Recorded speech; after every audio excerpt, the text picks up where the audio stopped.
One of the CIA's greatest spies, Dmitry Polyakov, is caught by the KGB and strip-searched. His head is held in an arm lock to prevent him taking poison. The invisible front, that's what it was in the Cold War. And for us it was war. The soldiers may have been on alert, but for us and the others who went out into the cold, it was actual war.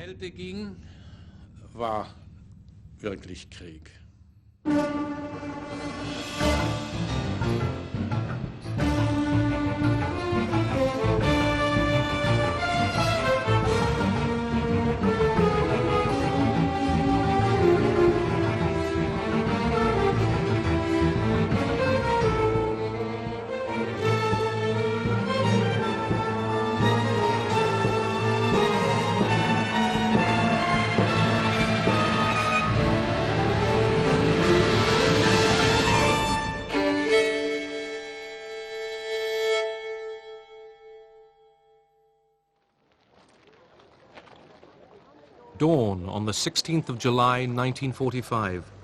Allied scientists at Los Alamos leave for the New Mexico desert to watch the test of the first atomic bomb.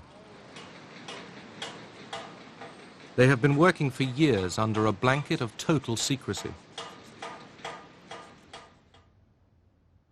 Ted Hall, at 19, was the youngest scientist on the project. I was there, or at least I was there in a truck or a lorry some distance away. It was considered to be a safe distance away. I can't remember if there was any signal circulated that the test was about to be made, but anyway, the damn thing went off. And it was a rather awesome sight.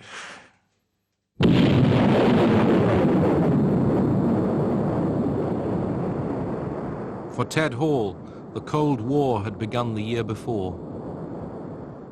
I decided to give atomic secrets to the Russians because it seemed to me that it was important that there should be no monopoly which could turn one nation into a menace and turn it loose on the world as Nazi Germany developed. There seemed to be only one answer to what one should do.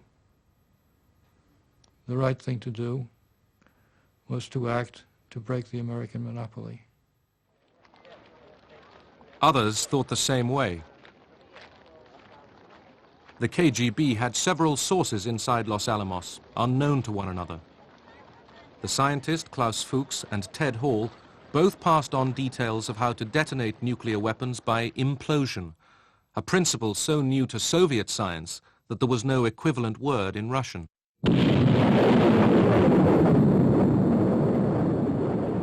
In 1949, the Soviets exploded their first atom bomb. Triggered by implosion, it copied key elements of the American bomb that destroyed Nagasaki. The atom spies had saved the Soviet Union perhaps 2 years of research. Ted Hall was questioned by the FBI in March 1951, but not charged for lack of evidence. A month later, KGB agents Julius and Ethel Rosenberg were sentenced to death.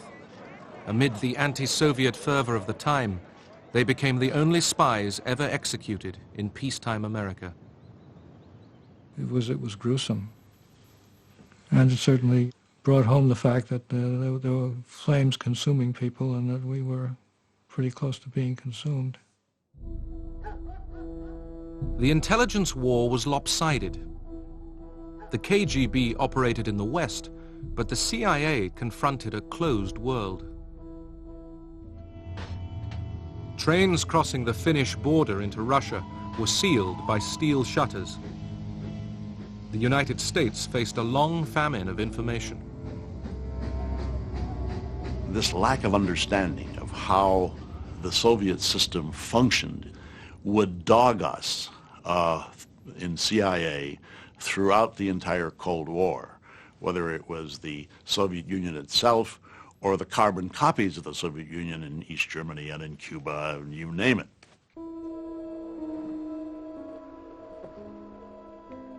Most early infiltration operations into the Soviet Union were doomed from the start.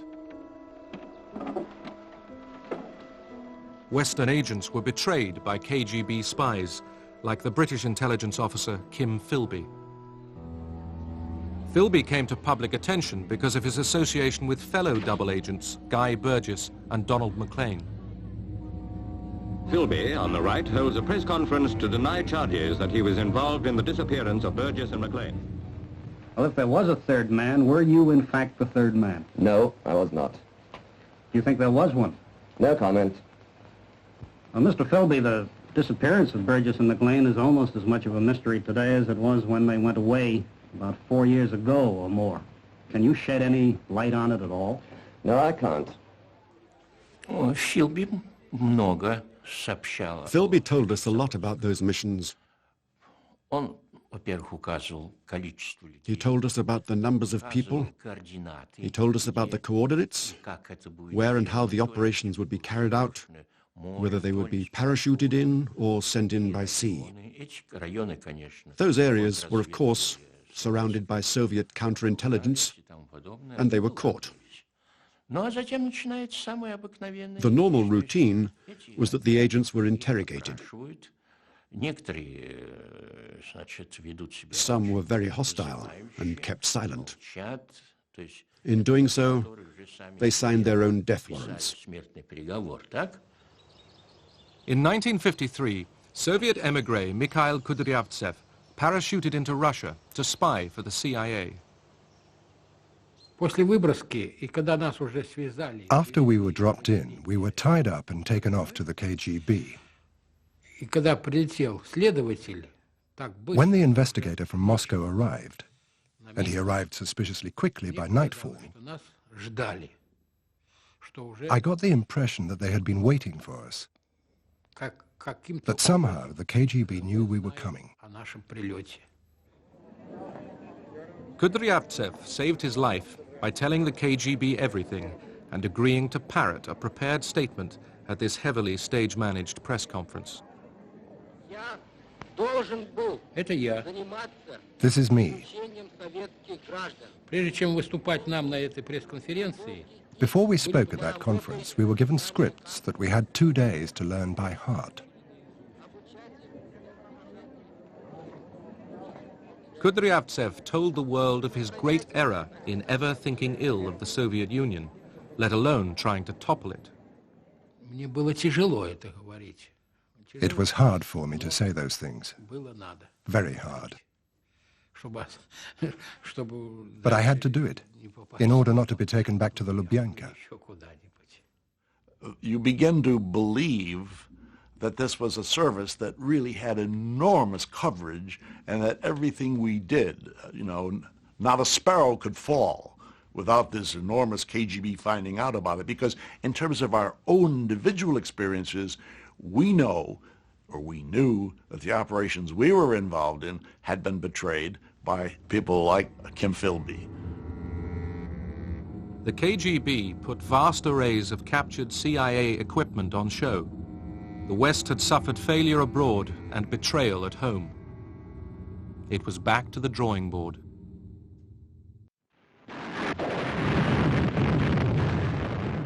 The Korean War provided further blows to the CIA's self-confidence, highlighting gaps in forecasting and assessment. The CIA was wrong about the start of the war. They were wrong about the Chinese involvement and intervention in the war, and they were wrong about the capabilities of the North Korean forces. I think the Korean War, in terms of its intelligence failures, left a lot of lessons for the policy community and the intelligence community. And one of those lessons was that, indeed, we would have to get better technical intelligence and make more of a commitment to signals intelligence and communications intelligence. And with this, you get resources put with the National Security Agency under the Pentagon in order to develop capability to intercept messages around the world. And this produced extremely and vital information to the intelligence community. Berlin was a communications hub, where countless Soviet bloc phone and teleprinter lines crisscrossed beneath the city. To intercept them, the Americans and British drove a tunnel deep into the Soviet sector. The purpose of the Berlin Tunnel was to tap the communications lines of the Soviet forces in East Germany, in Poland, and their links with Moscow, in order to provide current intelligence on those forces and also early warning. The lines from the taps would come down into the tunnel itself, and first they would be amplified, because then we had to run the lines up into the area of the warehouse where we had hundreds and hundreds of recorders that operated day and night and recorded every single bit of this stuff. From the start, this operation was betrayed to the KGB by a source inside British intelligence, George Blake. I was secretary at the meeting at which this tunnel was being planned. And so I was able to draw a very simple sketch which showed how the tunnel was going to run and what cables it was intended to attack. Blake had served as a British intelligence officer in Seoul. Captured by the North Koreans, he witnessed the West's bombing of civilians. When I saw these enormous American flying fortresses flying low over what seemed to be defenseless Korean villages, I felt a feeling of shame. I felt very acutely that I was on the wrong side and that I should do something about it. Blake went home to Britain in the first group of POWs released from Korea after the 1953 armistice. And how did you find the food out there, Mr. Blake? Well, the food was adequate, but very monotonous. It was monotonous, was it? Very monotonous. Anything special? Any odd things they gave you to eat or anything? No, just rice and turnips mainly. It's a pretty impressive diet, isn't it? 3 times a day. Blake slipped back into British intelligence, only now he was a KGB spy. I was given a Minox camera, and I carried that Minox camera with me whenever I went to work, like I carry my wallet with me. And the reason was that I never knew what important documents I might find on my desk, which were worthwhile photographing. Blake's warning about the tunnel gave the KGB a problem. To move against it risked exposing him.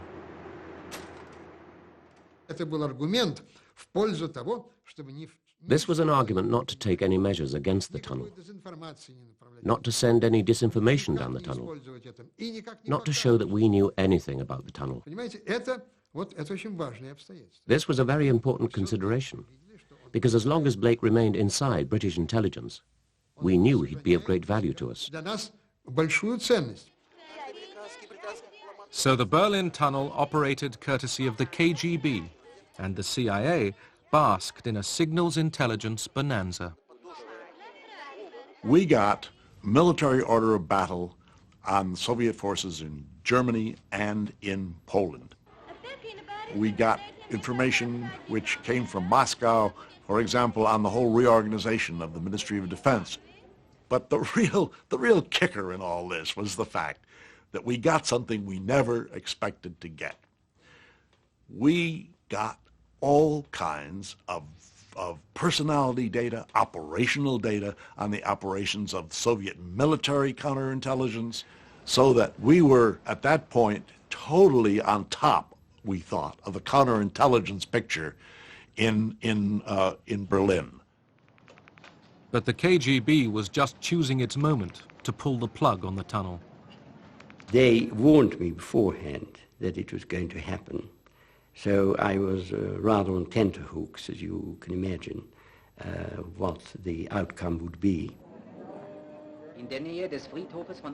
Heavy rain one April night in 1956 caused a cable failure.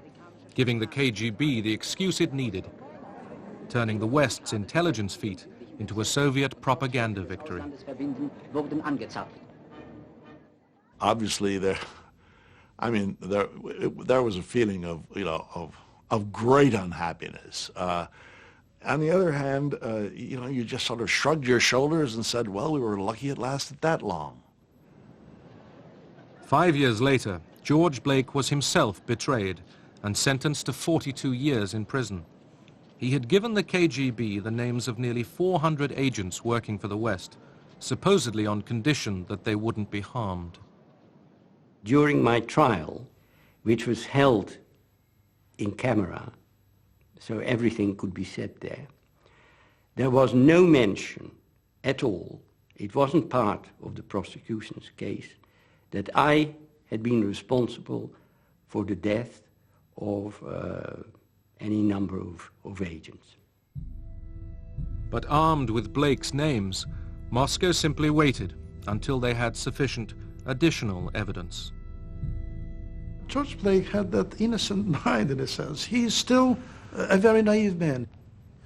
And he didn't want to know that many people he betrayed were executed.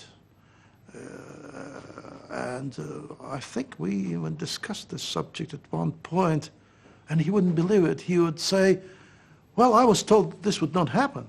It did happen. He was not told.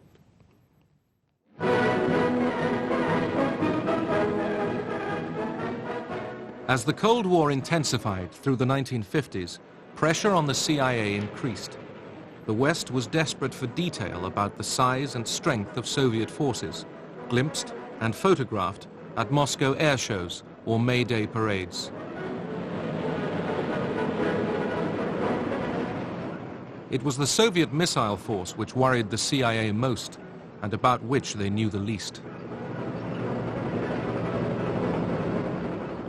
There was limited human intelligence about missile deployments in the Soviet Union. There were some communications intelligence which would suggest that this facility or this town may be involved in missile activities because of communications with known missile sites. But what we were missing was any firm, hard evidence of actual deployment of missiles. From 1956, American technical superiority started providing answers. The CIA's own reconnaissance plane, the U-2, flew high over Russia to photograph Soviet bases. But in 4 years of searching, found no operational intercontinental ballistic missile launch sites. Then in 1960, the Americans successfully launched a satellite fitted with a camera. After 17 orbits, the film capsule was ejected, caught mid-air, and brought back to Earth for analysis. A subsequent flight confirmed the existence of just one Soviet ICBM launch site. The rest of the puzzle's pieces were provided by perhaps the greatest spy of the Cold War. This is a photograph of Oleg Penkovsky, colonel in the Red Army, with all of his medals which he earned during World War II.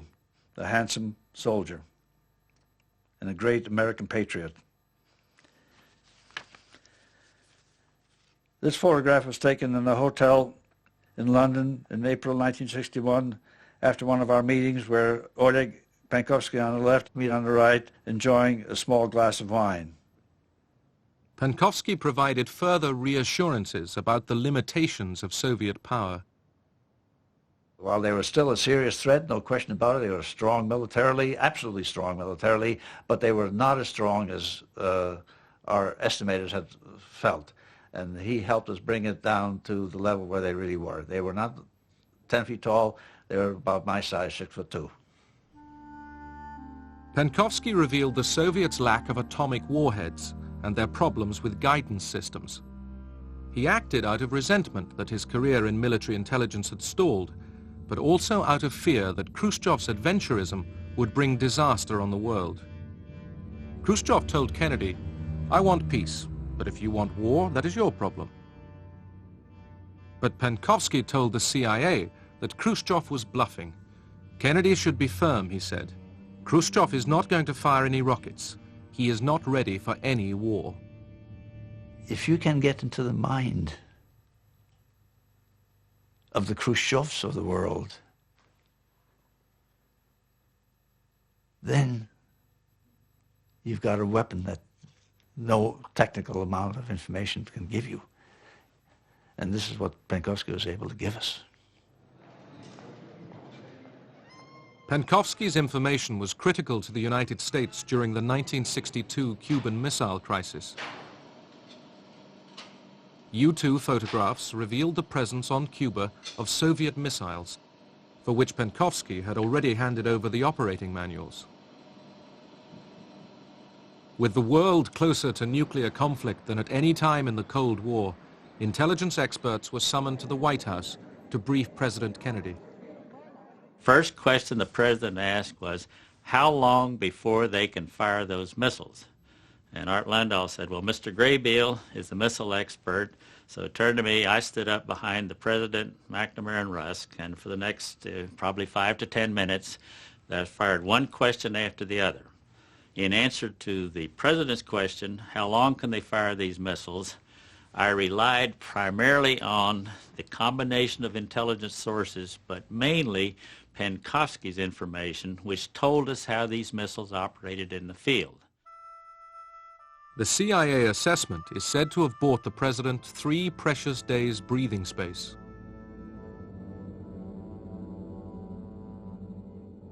Ironically, Penkovsky himself was now under KGB surveillance. The last time Joe Bulick had seen him was in Paris. I never had the feeling that he was in danger. Otherwise, I would have insisted that he stay. In fact, forced him if I had to kidnap him. But I never really had the feeling that he was, at that time, at our last meeting in Paris, I never felt that he was in danger. Back in Moscow, Penkovsky sent what seemed like a routine message. We'd gotten a signal from Penkovsky that a dead drop was loaded. And when we sent Dick Jacobs to service that dead drop, he was arrested. And as soon as that happened, we knew the case was over. He was dead. And then Penkovsky was in the hands of the KGB. Punkt. Расскажите о начале вашей преступной деятельности. В ноябре 1960 года я решил войти в контакт с американской разведкой, для чего я подготовил письмо, в котором высказал эту свою просьбу и желание начать со мной работу. The chief KGB interrogator was Alexander Zagvozdin. We questioned him not once, not 10 or 20 times, but perhaps 100 times. He realized that his actions were punishable by death. And he used to ask me, will I be executed? I never said he wouldn't. I never said he wouldn't be executed. I used to say one thing. Only if you confess everything and repent fully can you hope for mercy. That's probably why Penkovsky's life was not spared. He didn't confess everything. I know for sure that Penkovsky was shot.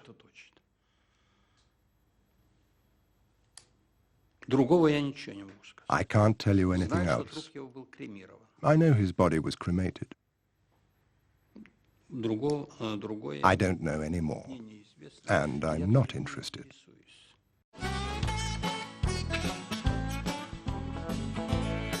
Not all spies wound up famous. These are the home movies of Galina and Mikhail Fyodorov, KGB officers who operated under deep cover for 20 years.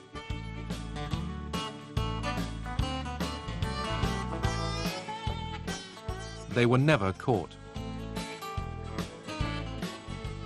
In the event of war, they would be in place to spy behind enemy lines.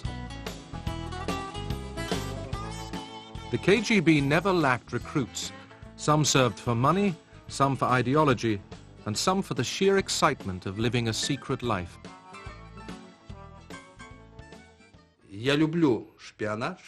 I love espionage. Why? Because there is the smell of adventure, the smell of risk, the smell of uncertainty. Because when you go off to meet an agent, you never know whether you're going to be arrested. It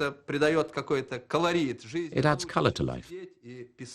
I need 007. No, Mr. Bond, I expect you to die.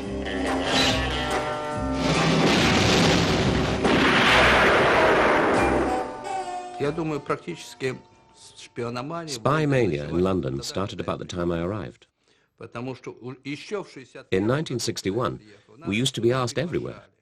We were very popular. We would be invited to private parties, and the attitude towards us was good. But as the 60s went on, there were those big disasters with Blake and the other KGB spies. And you had the Profumo scandal with the prostitute, Christine Keeler. That shook Britain up a bit. After that, when I turned up somewhere, people would ask, "Are you a spy?" So I'd say, "Of course I'm a spy." Western governments grew weary of the huge KGB presence in their midst.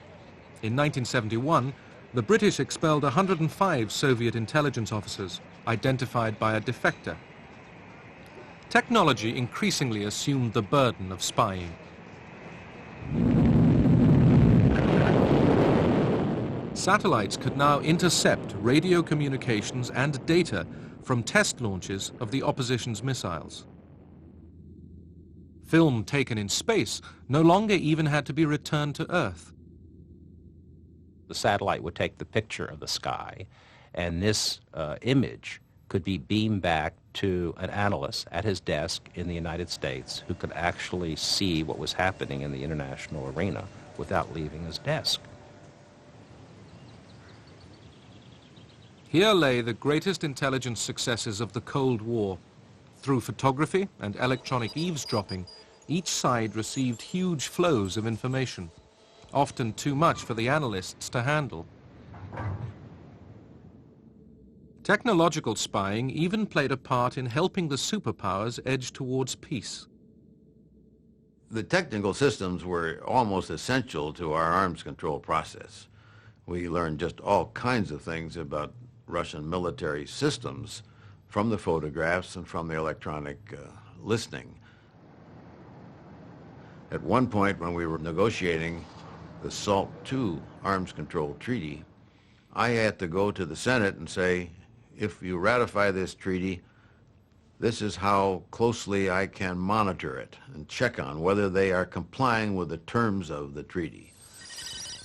Despite a fleet of spy ships, listening posts worldwide, and Sputniks overhead, Soviet technical intelligence lagged behind the West.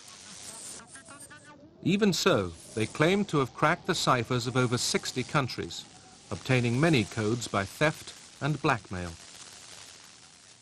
Soviet technical intelligence was far inferior to Soviet human intelligence. The Soviets were extremely good at persuasive tactics, which would ultimately bring many people into their ideological embrace. KGB spying methods spread beyond superpower conflict. Routine surveillance of ordinary citizens by the East German secret police, or Stasi. The Stasi inhabited a moral world of its own. Interrogations were routinely filmed. And they had cameras everywhere. Relations between the various areas of counterintelligence and with the department which handled interrogations were very amicable. There were all sorts of people there, and it was a friendly atmosphere. They weren't the kind of devious types who'd use atrocious methods to force confessions out of people. zu eskalieren bzw. in die Wehr zu kommen. Nichts, was habe ich denn bewerkstelligt? Ich habe nichts unternommen. Das ist doch gar nicht wahr. Was habe ich denn unternommen? Fragen Sie mich doch nicht, erzählen Sie. Ich habe nichts unternommen. Natürlich. Ich habe nichts, gar nichts. Also es gab schon sehr Schlimmes. Es gab Well, viele terrible things did happen. Unrecht. There were many cases of injustice, particularly in the later years, which really bothered me. Reprisals were taken against people solely on the grounds that they had different political opinions, Politische Meinung hatten. or against people who wanted a different, better form of socialism. Vera Wollenberger joined the East German peace movement in 1981, encouraged by her husband Knut. Mein ganz persönlicher Anlass, mich gegen My personal motivation for opposing state policies was the decision in the early 80s to station nuclear missiles in the GDR zu stationieren und and to introduce military instruction in schools. Schulen einzuführen. Vera and her family were constantly harassed by the Stasi, who burgled her house and made sure she lost her teaching job. Her husband stood by her throughout. In 1988, Vera was arrested on her way to this demonstration. Her crime? Carrying a banner which bore Rosa Luxemburg's words, "Freedom is how free your opponent is." She was interrogated and imprisoned. In 1991, after the collapse of the GDR, Vera got access to her Stasi file, in which she learned that the main informer against her had been her own husband. Das kann ich gar nicht so genau sagen, weil es I can't really say how I felt. It was such an extreme situation, rather as if one had died for a moment and then returned to life. dann ins Leben zurückkehren. Das Überraschende war für mich, dass The surprising thing was, the reports were written as if about a stranger, not about a wife. war eine Ehefrau. Ich war eine Feindin. To him, I was an enemy of the state, and he had done everything to fight me, the enemy. zu bekämpfen. Some enemies of the state received more drastic treatment. In 1978, Bulgarian intelligence asked the KGB to help them kill the émigré writer and broadcaster Georgy Markov. Markov was murdered at a London bus stop by a stranger who accidentally prodded him with the tip of an umbrella. The Bulgarians were given a choice of weapons, and finally they picked up this umbrella as a cover to shoot the man with a poisoned pellet. It was not supposed to be uncovered because the pellet would dissolve in his body within 24 hours, if I recall correctly. I did not conceive, I did not plan, I was not involved in any execution, but I was aware. And I always say that knowledge does not imply misdeed, does it? Do you suppose I would go to the United States or UK and announce publicly? I would hang myself. The temptation was always there for the spy masters to earn favor from the leadership, whether by covert action or just slanting a routine report. Когда мы составляем информацию, мы, естественно, драматизируем. When we draw up reports, of course we dramatize those bits which pointed up the threat to the Soviet Union.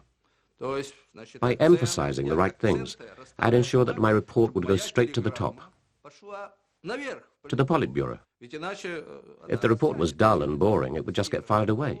This was the problem with all suppliers of information. We tailor it to get a high rating from Moscow. But did it matter if spies skewed their reports? How much did political leaders heed their intelligence services? I would argue that we probably exaggerate the significance of intelligence. Once policymakers decide on a course, I don't think correct intelligence or incorrect intelligence is going to bring any great changes in that course.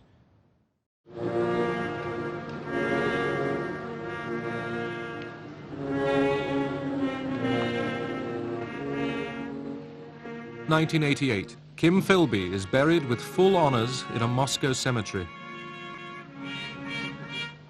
He first betrayed Britain half a century before, passing a wealth of secrets to the KGB. And yet converts were never wholly trusted. To the end, the KGB opened his mail and bugged his phone. It seemed as if the age of the spy was over.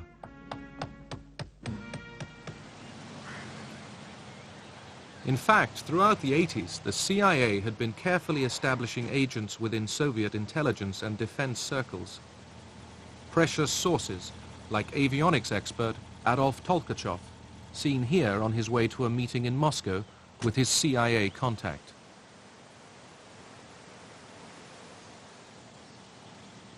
The KGB suddenly started to arrest the CIA's most important Soviet spies. In 1985, we began to lose cases, by which I mean Soviet officials working for us, and some of them disappeared. This led us to believe that something was wrong. It did not lead us to believe, aha, there must be a mole. Then the West lost General Dmitry Polyakov of Soviet military intelligence. Polyakov had retired after 18 years of spying when the KGB pounced. He had been recruited while at the United Nations in New York.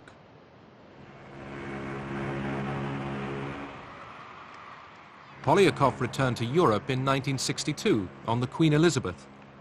His picture was taken by the ship's photographer at the captain's dinner. Seated just a few tables away, the FBI man who recruited him, John Mabey. He said, I'm dissatisfied with the way things are in the Soviet Union. The government does not look out for the people. They're headed on a course of war with the United States, and they can't possibly win it. And the only people that are going to suffer out of this are the Russian people. We met on the Queen Elizabeth every day that it was at sea, sometimes twice a day. We reviewed literally thousands of pictures of Soviets who had been in the United States or stationed around the world. And he identified a number of them by picture and by name. Polyakov was our crown jewel. He worked for us for so many years, and he achieved such a rank that rather than us looking at an organization through the eyes of one of our sources, looking at that organization from the bottom up, with Polyakov, eventually we were able to look at that organization, the GRU, his organization, from the top down, as well as look at the KGB and the Soviet Ministry of Foreign Affairs and the Communist Party apparatus. In 1991, Sandy Grimes joined the team investigating the CIA's agent losses. In charge, Jean Vertefeuille, now suspicious there was a KGB mole in their ranks. Trying to pin down a counterintelligence case when you're looking for a mole is always a very difficult and long-term job. When we compiled a list of how many people could have done it, we came up with 198 people. The mole hunt took 3 years, homing in on CIA counterintelligence officer Aldrich Ames. The FBI filmed him secretly in Bogota in 1993. I was walking up and down, wondering what had happened to my KGB contact, who had been there an hour earlier. I was reasonably alert, but I didn't see the surveillance. And I suppose it was frustrating for the FBI because they were scared to death of me seeing surveillance. So they had to stay way back. As a result, they never saw me doing anything. They had no evidence of any operational activity on my part. The FBI staked out Ames's house and tapped his phones. The breakthrough had come from CIA analysis of his bank statements. We had just received records from one of the banks Rick had. And Dan is reading these things off, and I'm entering them in the computer. And my God, it was unbelievable. On 17 May, Rick had reported having had a lunch with his Soviet contact, Chuvakin. 18 May, there's a deposit into his checking account for $9,000. On the 21st of February in 1994, Ames was arrested for spying, along with his wife Rosario, after years of high living. Shock, depression, instant recognition of, one's life flashes before one. A sense of things coming to an end, but no sense of relief. It's much more painful than that.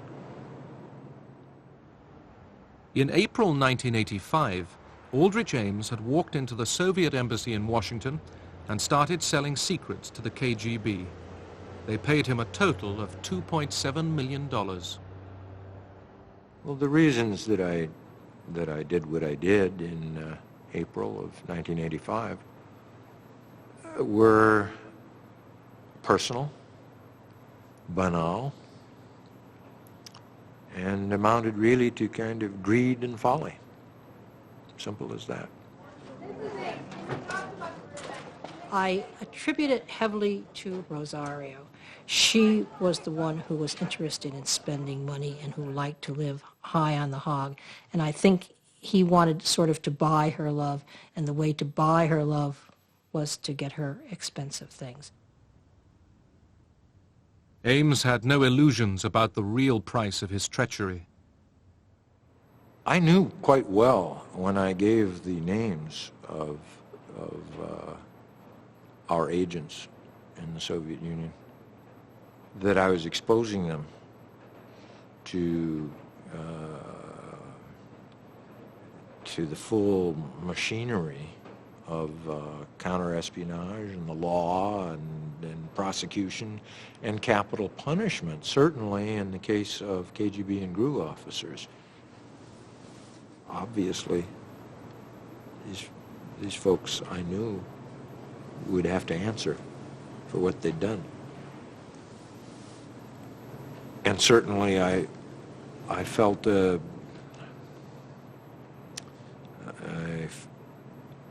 I inured myself against,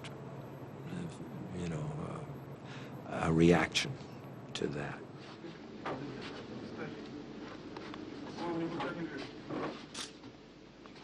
Dmitry Polyakov was one of the 25 agents betrayed by Ames.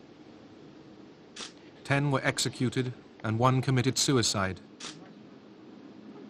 1 alone was smuggled to safety by the British Secret Service. I was seized by the KGB in May 1985. I was put under house arrest, but I managed to escape in July, alive, well, and safe. I was lucky. The others were shot in the dungeons of some KGB prison after long months of continuous threats and interrogations. They lost everything: family, children, work, and then their lives. They spent a year, 2 years, or in the case of General Polyakov, nearly 3 years, expecting to die at any minute.